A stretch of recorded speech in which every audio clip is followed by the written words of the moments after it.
So I saw a movie tonight with my kids that was really awesome. And the messages I've been getting from movies lately has really been powerful. From the Avatar one and this one. There was one other one in there. I can't remember what it was. But the movie's called Mercy. And the point of it is this guy who's a police officer gets accused of killing his wife. She was murdered one day. Basically, everything matches up. It's like a cut and dry crime of passion, as it's called. And I listen to a lot of kind of mysteries. I'm not like a murder mystery fan, but I like mystery stories or like missing people, where it makes you wonder what the whys. How, why, who would do that, in what way. People getting lost in the woods, hiking, disaster stories, whatever. That stuff is very interesting to me because it's kind of that, it's that detective side. Fun fact, when I was little, I actually wanted to be a forensic scientist, to do detective work, part of detective analysis. I was a very scientific person, actually. Analysis and like mysteries, solving crime. I've always been really into that. Anyways, it's kind of a futuristic way of doing it because they use this AI judge. No emotions involved.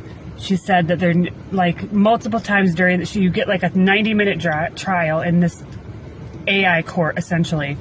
One woman who's this AI investigator, you have access to all the documents that the government, any type of AI network can connect you to, the internet, data, any type of data banks through social media, phones, cameras all around the world that can document absolutely everything.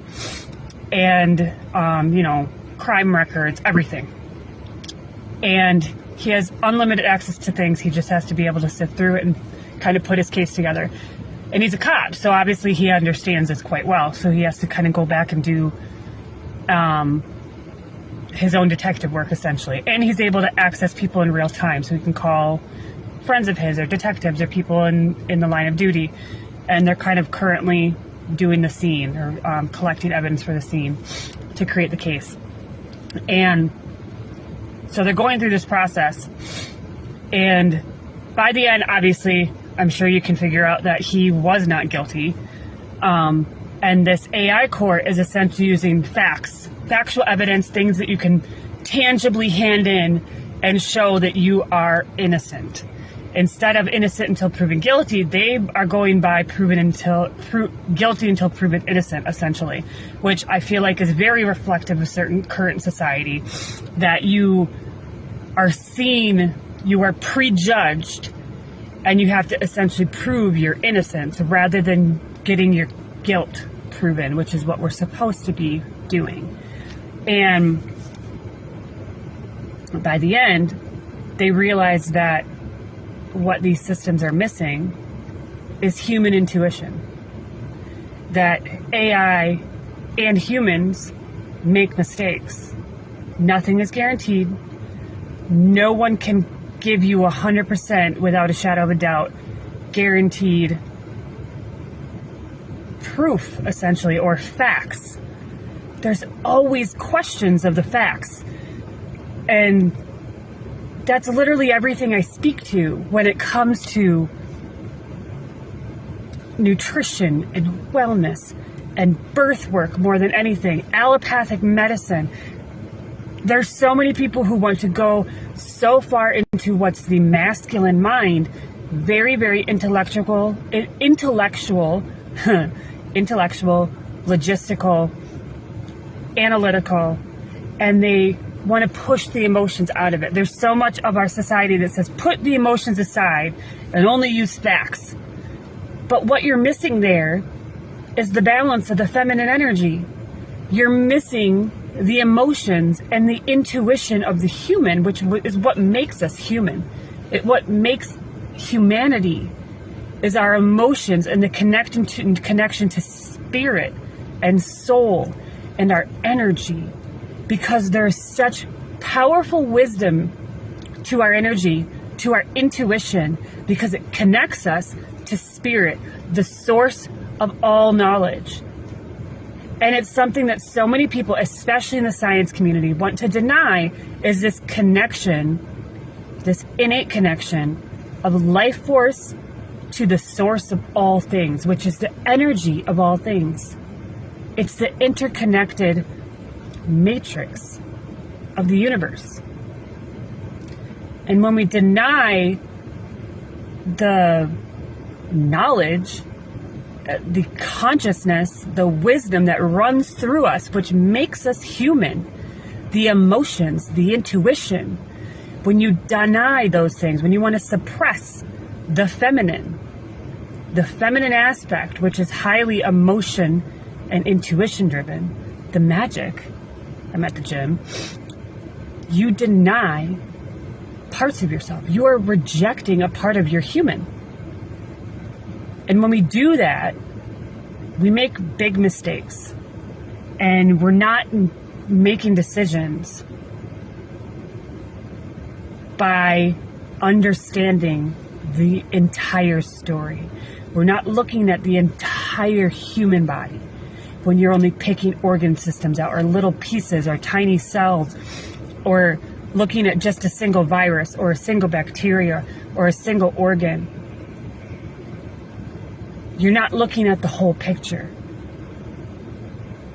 And the same goes with any type of medicine, treatment, when you're just picking apart a single symptom. You're not looking at the whole picture, the whole body, to step back and see it from a macro level, rather than micromanaging at the micro level. And if we only look at facts, then you're missing the piece that makes us human and what makes everything, the essence of creation. It's built on that energy of knowing, that resonance. And it's not a fact-based system.